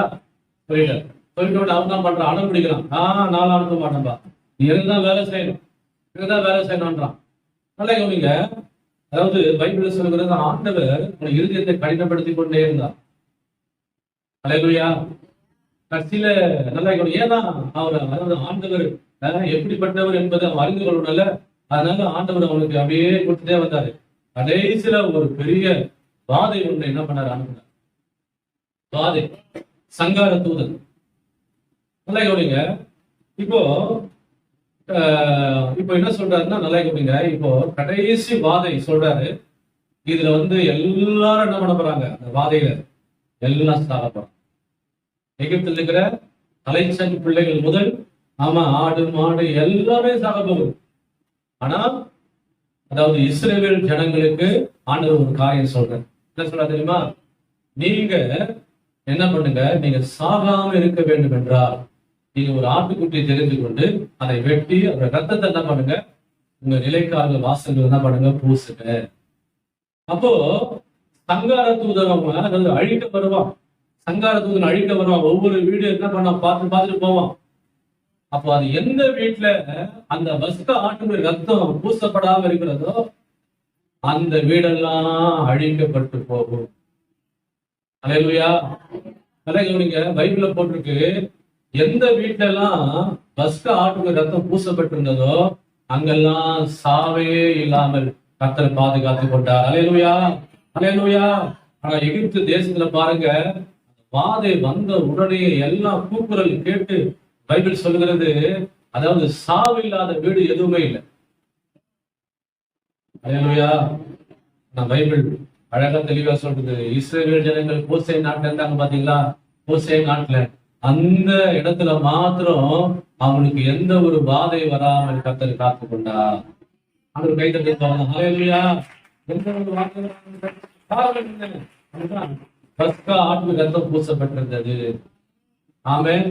அப்போ ஆண்டவர் இஸ்ரவேல் ஜனங்களுக்கு பாதுகாப்புக்காக பஸ்கா ஆட்டு ரத்தத்தை ஆண்டவர் பூசப்பட்டிருக்குமானால், ஆனா இன்றைக்கு நாம புதிய ஏற்பாட்டுல வாழ்ந்து கொண்டிருக்கிற நமக்கு நம்முடைய பஸ்கா ஆட்டுடைய ரத்தம் யார் தெரியுமா? நம்முடைய ஆண்டவராக இயேசு கிறிஸ்துவின் விலையேறப்பட்ட ரத்தம். அல்லேலூயா. இயேசு கிறிஸ்துவின் ரத்தம் தான் நம்மை பாதுகாக்கக்கூடியதா இருக்கு. ஆமென். அல்லேலூயா. இயேசு கிறிஸ்துவின் ரத்தம் உங்களை சுகமாக்கும். இயேசு கிறிஸ்துவின் ரத்தம் உங்களை குணமாக்கும், உங்களை விடுதலையாக்கும். அந்த ரத்தத்தை தான் உங்களுக்கு பாதுகாப்பாக ஆண்டவர் கொடுத்திருக்கிறார். ஆமென். அல்லேலூயா. அதாவது நான் ஒரு மீட்டிங் போனேன், பெரிய மீட்டிங்ஸ், பெராக்கா மீட்டிங்ஸ் சொல்லிட்டு பெரிய மீட்டிங். அங்க ஒரு ஊழியக்காரர் ஒரு சாட்சி சொன்னார், ரொம்ப அற்புதமா இருந்தது. அது இன்னைக்கு அது மனசுல இருக்குது. நிறைய காரியங்கள் சொன்னாரு. அந்த ஒரு இன்ஸ்டியூட் மாத்திரம் சொன்ன என்ன சொன்னாங்கன்னா, அதாவது நான் சின்ன வயசுல இருந்து இன்னைக்கு எனக்கு வயசு ஆகி போச்சு.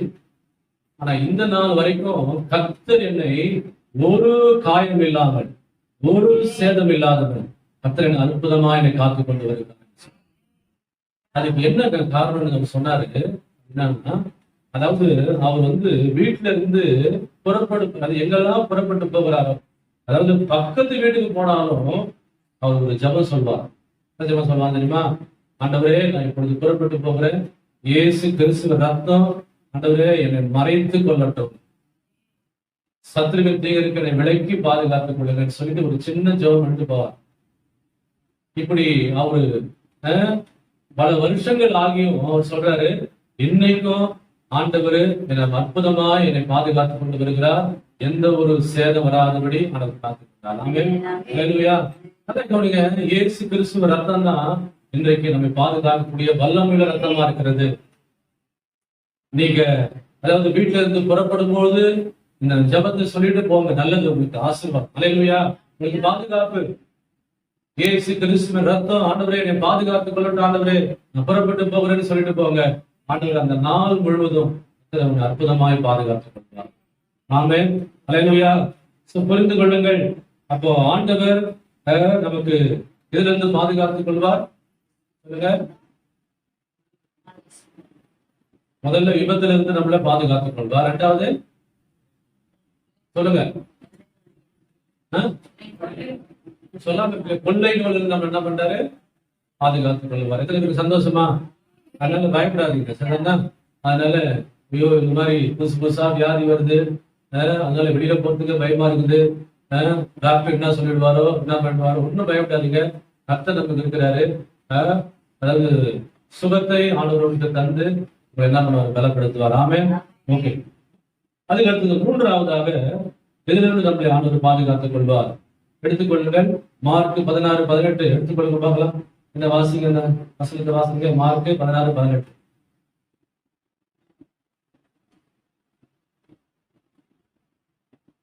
சர்ப்பங்களை எடுப்பார்கள், சாவுக்கேதுவான யாதொன்றை குடித்தாலும் ஓகே, போதும். அந்த வசனத்தை என்ன போட்டிருக்க? சர்ப்பங்களை எடுப்பார்கள் போட்டிருக்கா? சர்ப்பங்களை எடுப்பார்கள். அப்புறம் சாவுக்கு எதுவான யாதொன்றை குடித்தாலும் என்ன சொல்லுங்க? சேதப்படுத்தாது போட்டிருக்க பைபிள்ல. சர்ப்பங்களை எடுப்பார்கள் அப்படின்னா என்ன அர்த்தம்? அப்படின்னா தொலை கவனிங்க. அதாவது விஷ ஜந்துக்கள் இருந்து நம்ம ஆண்டவர் பாதுகாப்பு. நம்ம வீட்டுல சில நேரத்துல நீங்க பாத்தீங்கன்னா நமக்கு தெரியாமலேயே வீட்டுல தேல் இருக்கும், தெரியுமா உங்களுக்கு? வீட்டுல தேல் இருக்கும், பூரான் இருக்கும், பாம்பு கூட இருக்கணும், தெரியுமா உங்களுக்கு? என்னங்க? ஆமா, இதெல்லாம் விஷ ஜந்துகள், விஷ பூச்சிகள். இதெல்லாம் நல்லா கவனிங்க. அதாவது என்ன சொல்றாருன்னா, ஒருவேளை நமக்கு தெரியாம இந்த ஒரு தேல் நம்மளை முட்டிடுச்சுன்னா அந்த விஷம் உங்களை பாதிக்காது. நாங்க ஆமே சொல்ல மாட்டீங்க. இல்லையா? இன்னைக்கு எத்தனை பேர் பாம்பு கட்டி செத்து போறாங்களா? பாம்பு கடிச்சு அடுத்த ஸ்பாட்லயே அப்படியே சரீரம் எல்லாம் மாறிடுது, தெரியுமா உங்களுக்கு? அப்படியே பச்சையா மாறிடும், பாத்துருக்கீங்களா? அவ்வளவுதான். போயிட்டு அதுக்குள்ள நீங்க ஹாஸ்பிட்டல இட்டு போறதுக்குள்ளேயே வழியிலே போயிடும். பாருங்க, ஆண்டவர் எந்த ஒரு பாம்பு கடிச்சாலும் சரி, பூரா கடிச்சாலும் சரி, அதுக்கடுத்தது சொல்லுங்க தேல் கடிச்சாலும் சரி, உங்களை பாதிக்காது, சேதப்படுத்தாது. ஆமென். அல்லேலூயா.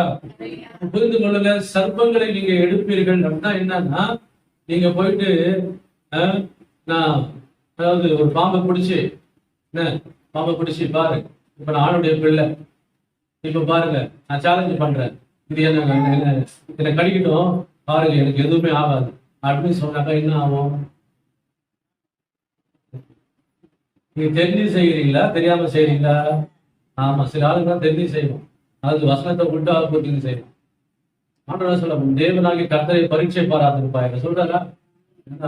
ஆண்டவர் எங்கேயோ இருக்கிறார், அவனையா இருக்கிற அவரையா இருக்கிற. அப்போ என்ன சொல்றேன்னா, உங்களுக்கு தெரியாம ஏதாவது ஆயிடுச்சுன்னா அது உன்னை பாதிக்காதுன்னு சொல்றாரு ஆண்டவர். இல்லையா? அப்ப சாவுக்கு ஏதுவான யாதொன்றை குடித்தாலும் அது உங்களை சேதப்படுத்த. அந்த காலத்துல நீங்க பாத்தீங்கன்னா ஊழியக்காரர்ல நேரடியா வந்து என்ன பண்ண மாட்டாங்க, தாக்கி அவங்க சாகடிக்க மாட்டாங்க. ஊழியக்காரருக்கு விரோதிகள் இருக்கிறாங்க, ஊழியக்கார விரோதிங்க, இந்த மத விரோதிகள்லாம் சில காலத்துல இருப்பாங்க. அவங்க அந்த காலத்துல பாத்தீங்கன்னா டெக்னிக்கா வேலை செய்வாங்க. என்னன்னா ஊழியக்காரங்களை கூப்பிட்டு ஏதோ அன்பா கூப்பிட்டு அவங்களை விசாரித்து உபசரிக்கிற மாதிரி சாப்பாடுலாம் போட்டு அதுல விஷத்தை கலந்து அப்படியே அமைதியா கொடுத்துருவாங்க. இப்ப அந்த மாதிரி இருக்கும்போது எப்படி சொல்லிட்டாங்க சொல்லுங்க, எப்படி அப்ப பாதுகாத்துக் கொள்வாரு? நம்ம ஜெபம் பண்றோமா? ஜெபம் பண்ணிட்டு சாப்பிட்டீங்க, என்ன சாப்பாடு வந்தோடனே ஆத்ம சோதனம் சாப்பிடுப்பா அப்படின்னு சொல்றீங்களா? சாப்பாடு வந்தோடனே என்ன பண்றோம்? முதல்ல இப்பவே சாப்பாடு சாப்பிட்டு முன்னாடி ஜெபம் பண்ணி சாப்பிடணும். நல்லது. நான் பைபிள்ல போட்டுருக்கு, அதாவது ஜெபத்தினாலும் வேத வசனத்தினாலும் பரிசுத்தமாக்கப்படும். அதனால ஒருவேளை நமக்கு விரோதமா யாராவது தெரியாம அப்படி வச்சுட்டு இருந்தாலும் சரி, நீங்க ஜெபம் பண்ணி சாப்பிட்டீங்கன்னா அது உங்களை எதுவுமே பாதிக்காது. புரிந்து கொள்ளுங்கள். அதனால என்ன சொல்றேன்னா, எந்த ஒரு விஷ பூச்சிகள் உங்களை அதாவது உங்களை கொட்டினாலும் அது உங்களுக்கு விரோதமாய் இருந்தாலும் அது எதுவுமே உங்களுக்கு செய்ய முடியாது. நாளைக்கு ஒரு உதாரணம் உங்களுக்கு சொல்ல விரும்புறேன். அப்போஸ்தலர் புஸ்தகம் எடுத்துக்கொள்ளுங்கள், 28வது அதிகாரம். அப்போஸ்தலர் புஸ்தகம் 28வது அதிகாரம் 3ல இருந்து 6 வரைக்கும் சீக்கிரம் வாசிங்க. அப்போஸ்தலர் 3ல தான் சதீஷ் வாசிப்பா.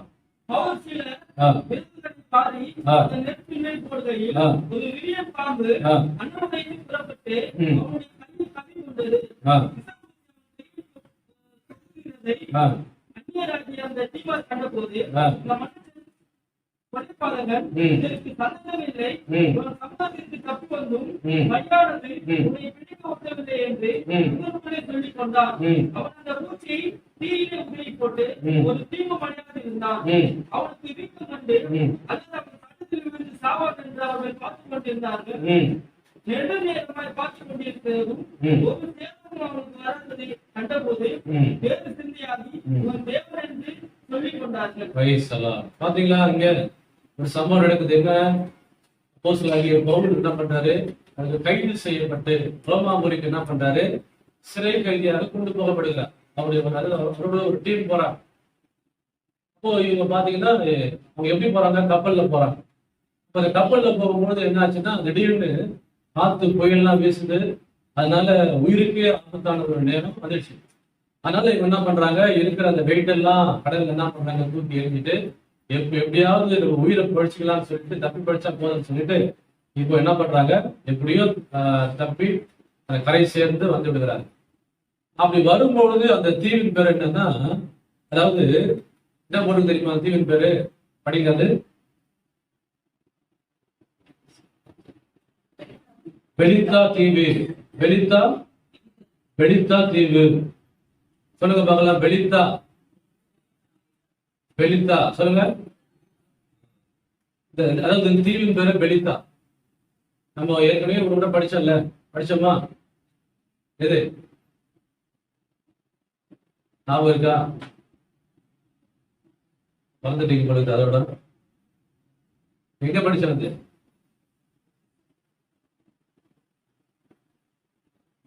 பவுல் ஒருத்தர் சுகம் வாங்கினாரா? அவர் பேர் என்ன?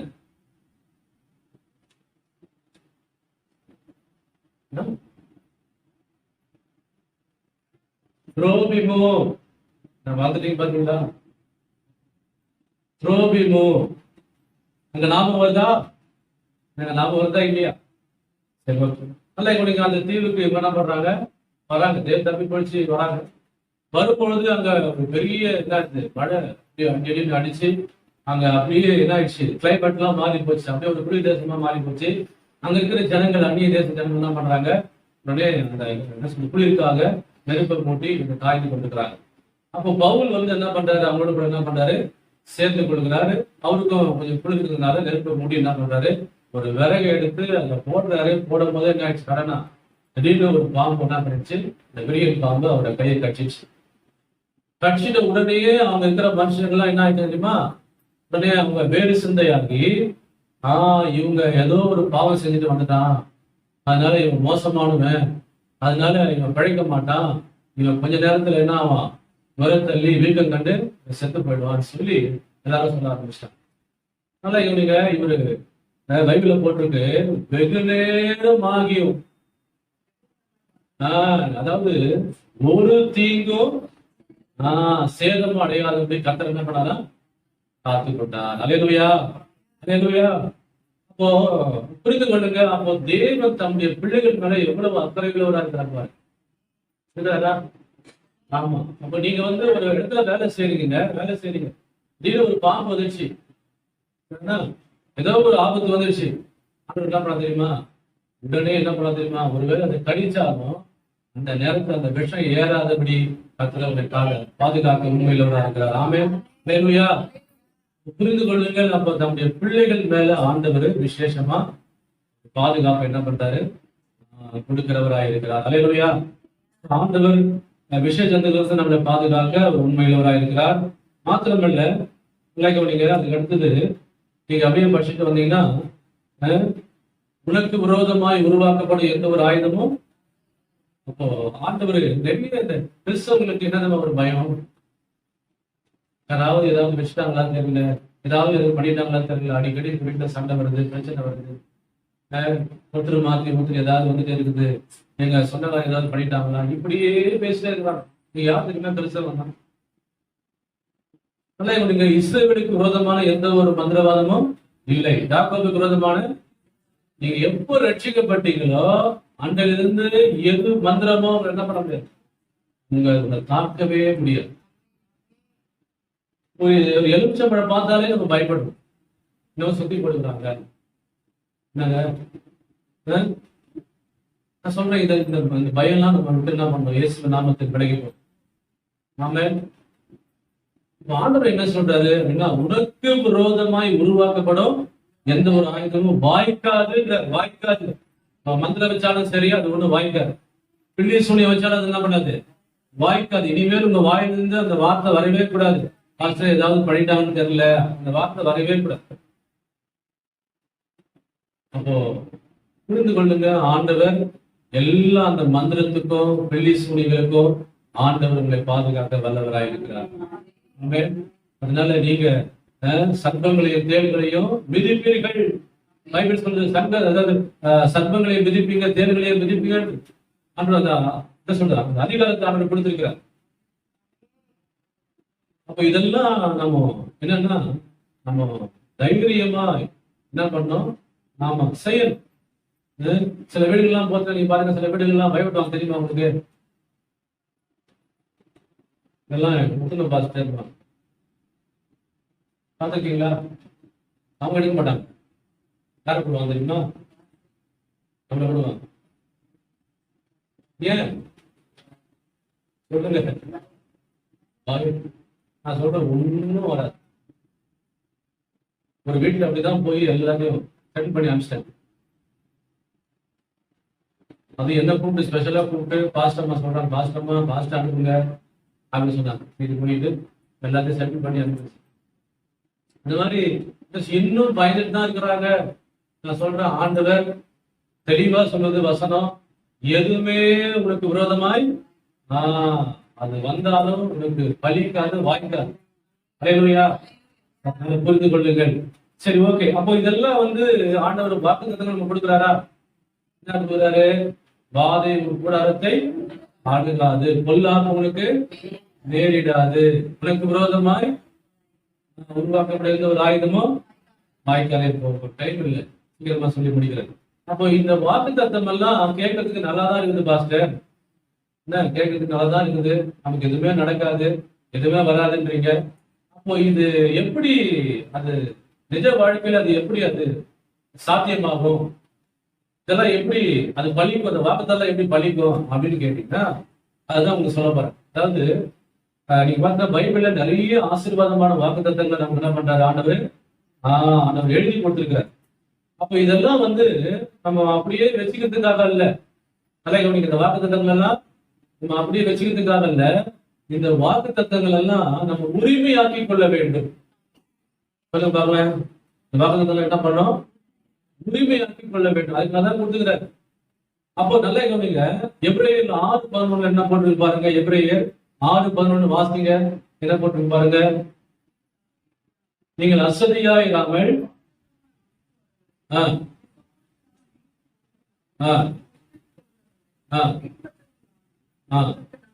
போதும். நல்ல கவனிங்க, இங்க போட்டிருக்கு வாக்குத்தத்தமான ஆசீர்வாதங்களை நீங்க விசுவாசத்தினாலும் பொறுமையினாலும் போட்டுக்க பைபிள்ல சுதந்திரத்துக் கொள்ளுங்கள் அப்படின்னு போட்டிருக்கு.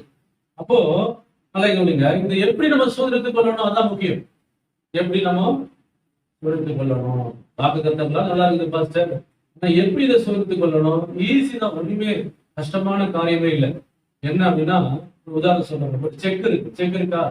இப்ப நான் உங்க பேர்ல ஒரு செக் எழுதி கொடுக்குறேன். உங்க பேர்ல என்ன பண்றேன், ஒரு 50,000 சரி வச்சுக்க, 50,000க்கு என்ன பண்றேன், செக் எழுதி கொடுக்குறேன். இப்போ நீங்க ரொம்ப சந்தோஷம், உங்களுக்கு 50,000 செக் எழுதி கொடுத்தாரு, அதனால என்ன பண்றீங்க, நீங்க ஜாலியா நேர எடுத்து எங்க போறீங்க, ஹோட்டலுக்கு போறீங்க. ஹோட்டலுக்கு போயிட்டு இப்போ போய் என்ன பண்றீங்க, உட்காருங்க, சேர்ல உட்காருங்க. உட்காந்துட்டு இப்போ அவன் வரான், கேட்கறான், என்ன சார் வேணும் உங்களுக்கு அப்படின்னா, இந்த மாதிரிப்பா என்கிட்ட 50,000 ரூபாய் இருக்குது செக்குல அப்படின்றீங்க. எனக்கு வேண்டியதெல்லாம் என்ன பண்ணி எடுத்து வந்து வெயி எனக்கு கொடுன்றீங்க. இப்போ அவன் என்ன பண்றான், உண்மையை பார்க்கறான், செக்கையும் பார்க்கறான். சொல்லுங்க, இப்ப நீங்க வேண்டியதெல்லாம் கொடுக்குன்னு கேட்குறீங்க, நான் கொடுப்பானா கொடுக்க மாட்டானா? ஏன் கையில தான் செக் இருக்குது, 50,000 ரூபாய் இருக்குது. நல்லா கவனிங்க. அதே மாதிரி என்ன சொல்றது, ஒரு போத்தீஸ்க்கு போறீங்க, ஒரு மதர்சா போறீங்க. இப்ப அங்க போய் என்ன பண்றீங்க, ஒரு 5,000 ரூபாய்க்கு ட்ரெஸ் எடுக்கிறீங்க. அவன்கிட்ட காட்டுறீங்க, இந்த மாதிரி கையில 50,000 ரூபாய் செக் இருக்குது, நல்லா பாத்துக்கோ, செக் இருக்குது, அதனால நான் கேட்கற ட்ரெஸ் எல்லாம் எடுத்து வச்சிரு அப்படின்றான். அவன் திட்டத்துக்கு முடிக்கலாம், கொடுப்பானா கொடுக்க மாட்டானா? என்ன காரணம்? செக்கு செக்காக தான் இருக்குது. ஆனா நல்லா கவனிங்க, ஆனா உன் பேர்ல எழுதி கொடுக்கப்பட்டது உண்மைதான். உன் பேர்ல செக்கு எழுதி கொடுக்கப்பட்டது உண்மைதான். அது உனக்கு 50,000 இருக்கிறது உண்மைதான். ஆனா அது செக்கா தான் இருக்குது. ஆனா அதுக்கு மதிப்பு இல்லை. அது எப்போ வேல்யூவா மாறும்? நீ போய் பேங்க்ல போய் என்ன பண்ணும், அதை மாத்தினாதான் பணமா மாறும். நான் சொல்றது செக்குன்றது எது? அதான் வாக்குத்தத்தங்கள், பைபிள்ல வாக்குத்தத்தங்கள். அதை போய் நம்ம ஒரு டோர்ல ஸ்டிக்கர்ல ஒட்டி வச்சுக்கிறீங்க, நல்லதுதான். வண்டியில என்ன பண்றீங்க, ஒட்டி வச்சுக்கிறீங்க, நல்லதுதான். புரியுது நான் சொல்றது? சரி, ஓகே. அதை உரிமையாக்கி கொள்வதுதானே முக்கியம் இல்ல? உரிமையாக்கி கொண்டால அது எப்படி? அதான் முக்கியம். அது எப்படின்னா, நல்லா கவனிங்க, வாதை உன் கூடாரத்தை அணுகாது அப்படின்னு ஆண்டவர் சொல்றாரா? அது யாருக்கு சொல்றாரு? வாதை உன் அப்படின்னா யாருக்கு? உனக்குன்னு சொல்ற, அதாவது உனக்குன்னு சொல்லிய பொதுவா சொல்றாரா? வாதை உன் கூட, அப்போ உனக்குன்னு எப்படி எடுத்துக்கணும்னா அதான் சொல்ல போறேன். வாதை உன் கூடாரத்தை அணுகாது. அப்போ நிறைய பேர் இருக்கிறாங்களே, அது எப்படி உனக்குதான்றீங்க? அவர் பொதுவா சொல்றாரு, பொதுவா சொல்றாரு இல்லையா? சரி, ஓகே. இப்போ அது உரிமையாக்கி கொள்ளும் பொழுது அதுக்கு என்ன அடையாளம்னா, வாதை என் கூடாரத்தை அணுகாது. அதான் நீங்க என்ன பண்றீங்க, நாங்க உரிமையாக்கி கொள்றது அது அடையாளம். ஆண்டவர் பொதுவா சொன்னாருப்பா, எழுதி வைத்தாரு. அது நீங்க என்ன பண்றீங்க, என் கூடாரத்தை கர்த்தரை தேடுகிறவர்களுக்கோ ஒரு நன்மையும் குறைவுபடாது. ஆண்டவர் பொதுவா சொல்றாரா? கர்த்தரை தேடுகிறவர்களுக்கோ, அது யாருக்கும் தெரியல. அப்போ நீங்க எப்படி உரிமையாக்கி கொள்ளணும்?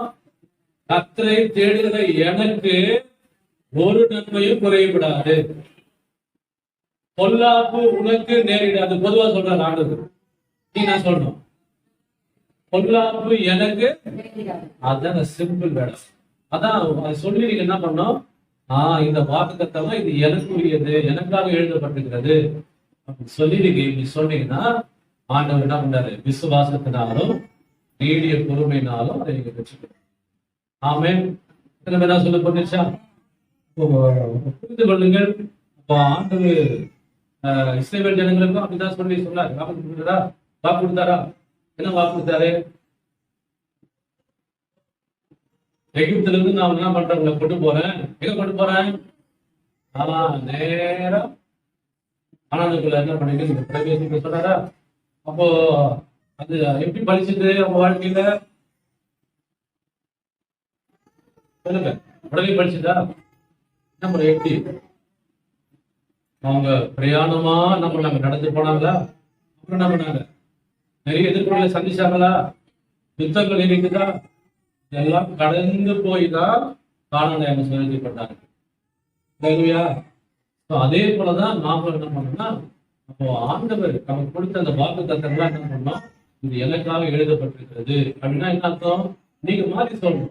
அவர் அப்படி சொல்ற பொதுவாக சொல்லும்போது நீங்க என்ன பண்ணணும், வாதை ஏன் கூடாது அணுகாது அப்படின்னு சொல்லி நீங்க என்ன பண்ணணும், நீங்க ஜெபத்தை சொல்லிக்கொண்டே இருந்தீங்கன்னா ஆண்டவர் நிச்சயமா குடும்பத்தையும் உங்க வீட்டையும் ஆண்டவர் பாதுகாப்பு. வேதம் சொல்கிறது, யோபுக்கு உண்டான எல்லாவற்றையும் கர்த்தர் தான் பண்றாராம், வேலையிலிருந்து ஆண்டவர் பாதுகாத்துக் கொண்டார். அல்லேலூயா. யோபு பாதுகாத்துக் கொள்ளப்படுவது நம்ம பாதுகாத்துக் கொள்வாரா இல்லையா? குடும்பத்தை பாதுகாத்துக் கொள்வாரா? பிள்ளைகளை பாதுகாத்துக் கொள்வாரா? செய்வார். புரிந்து கொள்ளுங்கள். முதலாவதாக சொன்னேன், தெய்வீக சுபத்திற்கான எல்லா தடைகள் என்ன சொல்லி, அறியாமை. முதலாவது என்ன சொன்னேன், அறியாமை. அப்ப அறியாமைக்கு என்ன பரிகாரம், அறிந்து கொள்ள வேண்டும் என்று சொன்னேன். இரண்டாவது தடை என்னது, பெரும்பாலும் விசுவாசிகள் ஊழியக்காரர்களை சார்ந்து கொள்வதனால தெய்வீக சுகத்தை அவரால் பெற்றுக் கொள்ள முடியவில்லை என்று சொல்லி உதாரணங்களாம் உங்களுக்கு சொன்னேன். அதுக்கடுத்து தேவனுடைய பாதுகாப்பு. ஆண்டவர் எதுக்கெல்லாம் பாதுகாப்பு கொடுக்கிறாரு சொல்லுங்க? விபத்திலிருந்து நம்ம என்ன பண்றாரு, பாதுகாப்பு கொடுக்கிறாரு. இரண்டாவது, கொள்கையின் இருந்து ஆண்டவர் என்ன பண்றாரு, நம்மள பாதுகாப்பு கொடுக்கிறார். மூன்றாவது, விஷ ஜந்துலிருந்து நம்ம என்ன பண்றாரு, ஆண்டவர் பாதுகாப்பு கொடுக்கிறார். கடைசியா சொன்னால என்னது, வெள்ளி சூடியங்கள், மந்திரங்கள், இப்படிப்பட்ட காரியத்திலிருந்து என்ன பண்றாரு ஆண்டவர் நம்மளை பாதுகாத்துக் கொள்கிறார். நாமே அப்ப இதெல்லாம் வாக்கு தத்தங்களா இருக்கிறது. இந்த வாக்கு தத்தங்களா நம்ம எப்படி பெற்றுக்கொள்ள வேண்டும் என்று சொல்லி நான் உங்களுக்கு சொன்னேன். அதை நீங்க உரிமையாக்கி கொள்ளுங்கள். அது ஆண்டவர் உங்களுக்கு என்று நம்ம வைத்திருக்கிறார். நீங்க அதை சொல்லி நீங்க பெற்றுக்கொள்ள வேண்டும். ஆமென். திரும்ப ஆமென் சொல்றீங்க. அப்ப இன்னைக்கு தெய்வீக சுகத்திற்கான தடைகளை கொடுத்து நம்ம பார்த்தோம், பாதுகாப்பை கொடுத்து பார்த்தோம். தொடர்ந்து நீங்க படிங்க. இன்னும் ஆண்டவர் உங்களுக்கு நல்ல பலனை கொடுத்து நல்ல சுகத்தை கொடுத்து நடத்துவாங்க. நம்ம எல்லாரும் அப்படி எழுதிக்கலாமா? கேட்ட வார்த்தை நம்ம எல்லாரும் ஒப்பு கொடுத்து நம்ம எல்லாரும் ஜெபம் பண்ண போகிறோம். அல்லேலூயா.